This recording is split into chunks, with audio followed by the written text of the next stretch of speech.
Fight the Game. Rien que le mot stick rappellera de mon souvenir à beaucoup de personnes.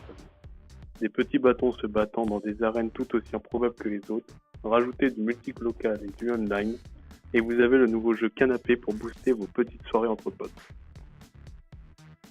Le principe du jeu peut sembler bien simpliste, et la durée des parties oscille entre 10 secondes et 1 minute grand maximum, en principe.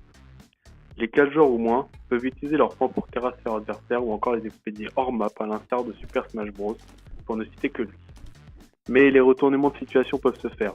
L'arrivée d'une arme ou encore un décor assez dissident seront coutumes dans vos nombreuses games et vont sûrement rompre une amitié ou deux pour peu que vous jouiez avec vos amis. Le jeu se veut accessible directement, avec une physique bien gérée et agréable au clavier, bien que vous pouviez y jouer à la manette. Le menu met en avant directement les déplacements du personnage pour choisir entre local ou multijoueur, ou si vous souhaitez héberger une partie pour jouer avec vos amis. On notera toutefois dans les défauts l'absence d'un petit tutoriel. Votre apprentissage se fera sur le tas, devant l'ennemi, qui est sûrement mieux préparé que vous.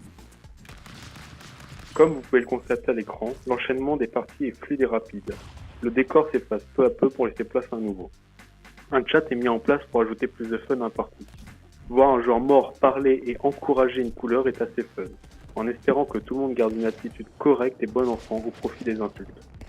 Nous pouvons éventuellement titiller le jeu sur le fait qu'aucune des récompenses n'est de mise, comme de la customisation de couleurs ou des petits accessoires. Mais en parallèle, ce genre d'écran en fin de game aurait plus tendance à ralentir le rythme qu'autre chose. Somme, Fight the Game n'apporte pas plus qu'on lui demande. Mettant en avant que les jeux en local sont toujours aussi fun et demandés, il peut sans problème devenir un incontournable de votre bibliothèque de jeux Steam. Pour se défouler quelques minutes par-ci par-là grâce à ces matchs rapides, coûtant que 5 €, cela serait un crime de passer à côté.